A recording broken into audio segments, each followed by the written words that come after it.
Oh my God, carbonara.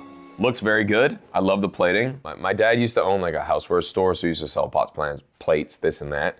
So I have like a affinity to a nice plate. But yeah, this carb looks great. I mean, the best thing to do is get a nice little spoon of it. Maybe mix it up, get it moving again. Get all the sauce, get all that cream. The bacon smells delicious. Looks like there's some nice mushies in here too.